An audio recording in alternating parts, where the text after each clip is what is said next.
가족은 인간 생활의 가장 기본이 되는 공동체입니다. 가족은 혼인, 이혼, 출생, 사망, 상속 등과 같은 상황을 통해 법과 밀접한 관계를 갖습니다. 이번 차시에서는 혼인과 이혼이 법적으로 효력을 갖추기 위해서는 어떤 법적 절차를 거쳐야 하는지에 대해 알아볼 것입니다. 또한 출생과 사망, 상속과 관련된 법에는 어떤 내용이 들어있고 어떻게 적용되는지에 대해 알아보겠습니다. 부부가 결혼을 했을 때, 자녀가 태어났을 때 법적으로 인정받기 위해서는 혼인신고와 출생신고를 해야 합니다. 다음은 혼인신고와 출생신고를 할 때 작성하는 서식입니다. 혼인신고는 구청에 가서 해야 하며 보증인이 2명 있어야 합니다. 출생신고는 아이가 태어나서 1달 이내에 해야 합니다.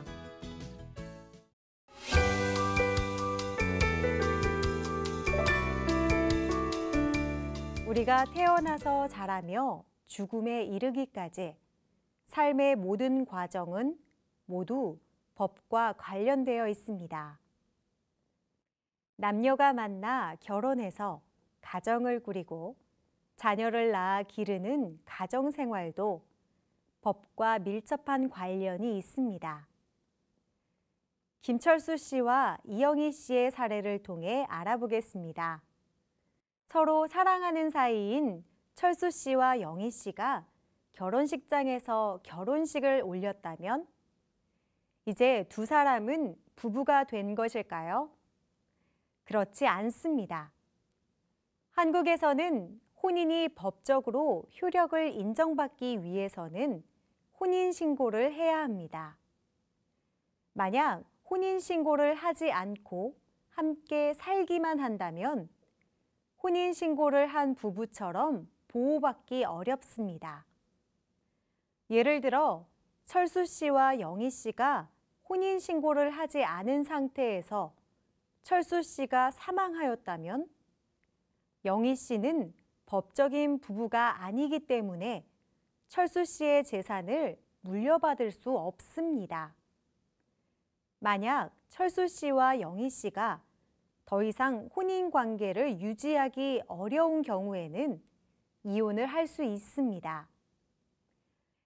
이혼은 두 사람 모두 이혼에 동의해서 하는 협의 이혼과 어느 한쪽만이 이혼을 원할 때 법원의 판결에 따라 이혼을 하는 재판상 이혼으로 나뉩니다. 재판상 이혼은 배우자가 부정한 행위를 하거나 배우자를 제대로 돌보지 않는 것과 같은 정당한 이혼 사유가 있을 때만 가능합니다. 이혼을 하게 되면 결혼 생활 중 만들어진 재산을 나누어 줄 것을 요구할 수 있습니다. 또한 이혼의 책임이 있는 배우자에게 정신적인 고통에 대해서도 위자료를 청구할 수도 있습니다. 자녀가 있을 경우에는 자녀의 양육자를 정하고 양육비를 공동으로 부담해야 합니다. 양육을 맡지 않은 쪽의 부모는 자녀와 만나거나 연락할 수 있는 권리를 가집니다. 가정법원을 별도로 둔 것은 가정에서 생기는 분쟁이 개인의 사적인 생활에 속하는 것이라는 점에서 일반적인 민사소송과 다르고 청소년 관련 사건은 가정 문제와 밀접한 관계가 있어서 이 둘을 함께 묶는 것이 적절하다고 보았기 때문이다. 현재 가정법원은 서울, 부산, 대구, 광주, 대전 등 5군데에 있으며 가정법원이 없는 곳에서는 그 지역의 지방법원에서 관련 재판을 진행한다.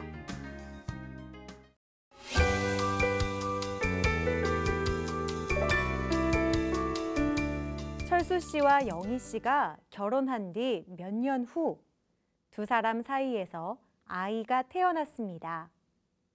이 아이는 어떻게 한국 국민으로 인정받게 되는 것일까요?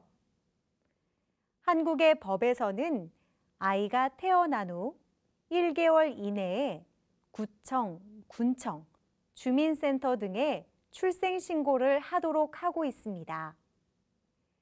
출생신고를 통해서 아이의 이름이 가족관계 등록부에 기록되고 한국 사회 구성원으로서의 법적인 권리와 의무를 갖게 됩니다.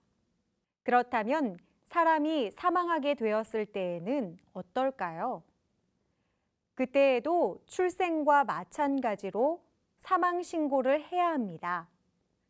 사람이 사망하면 상속이 이루어지게 되는데 일정한 요건을 갖춘 유언이 있을 경우에는 그 유언에 따라 상속이 이루어지지만 그렇지 않은 경우에는 법에서 정한 대로 상속이 이루어집니다. 한국의 법에서는 유언이 법적 효력을 갖기 위해 갖추어야 할 요건을 엄격하게 규정하고 있습니다.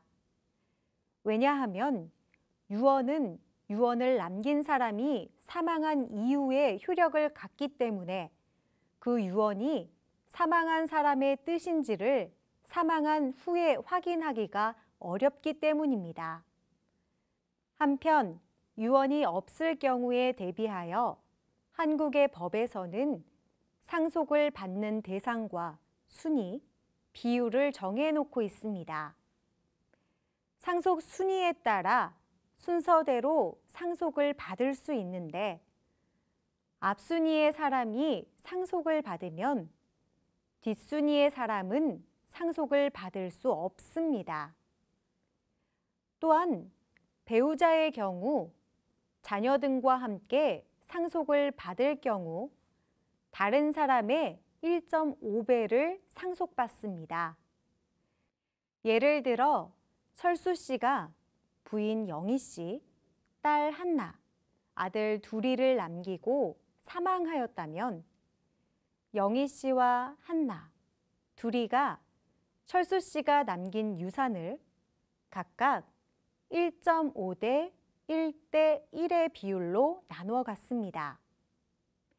주의할 점은 상속을 받을 때에는 재산뿐만 아니라 빚도 물려받는다는 것입니다. 만약 유산 중 재산보다 빚이 더 많을 때에는 아예 상속을 받지 않거나 물려받는 재산의 한도 내에서 빚을 갚을 방법을 선택할 수 있습니다.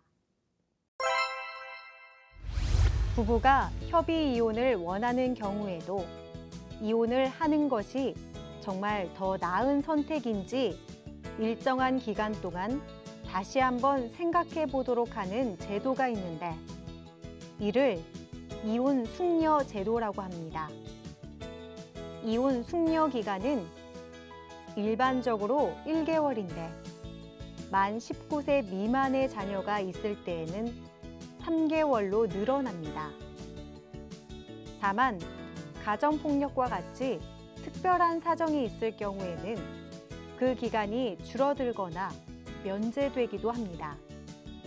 숙려 기간이 끝난 후에도 부부가 모두 이혼하기를 원한다면 이혼 절차가 진행됩니다. 서로의 상황을 한 번 더 배려하고 생각해 보는 것은 어떨까요? 혼인과 이혼. 혼인. 법적인 부부로 인정받기 위해서는 혼인신고가 필요함.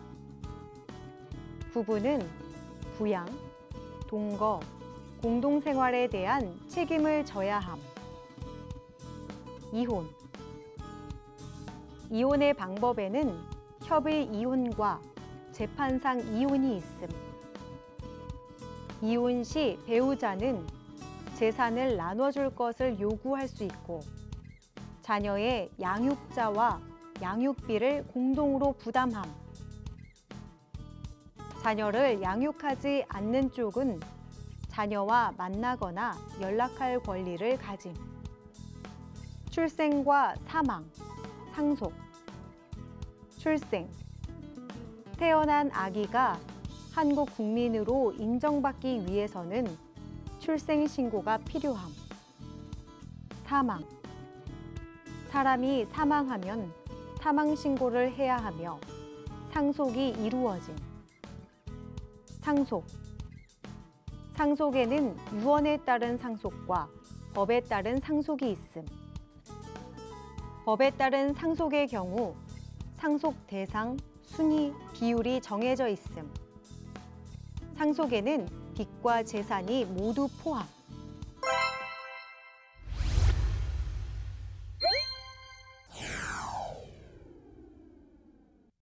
다음에 괄호에 들어갈 알맞은 말을 쓰시오.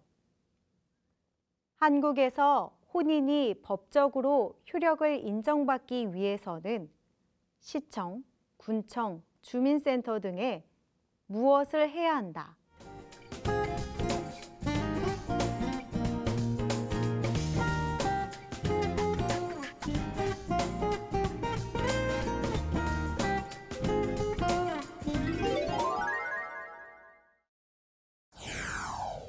상속에 대한 다음의 글을 읽고 내용이 맞으면 O, 틀리면 X를 표시하시오.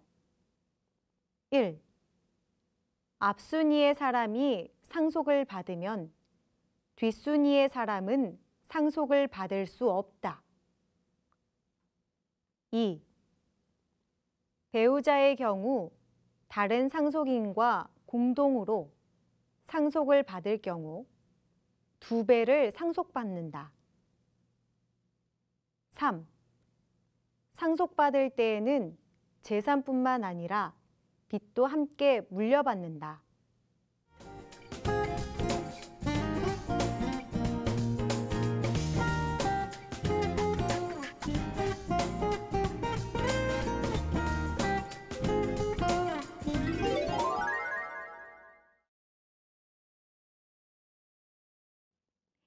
이번 차시에서는 혼인과 이혼이 법적으로 효력을 갖추기 위해서는 어떤 법적 절차를 거쳐야 하는지 알아보았습니다. 다음 차시에서는 범죄와 형벌, 그리고 범죄의 개념과 기본 원칙, 종류에 대해서 확인해 보겠습니다. 감사합니다.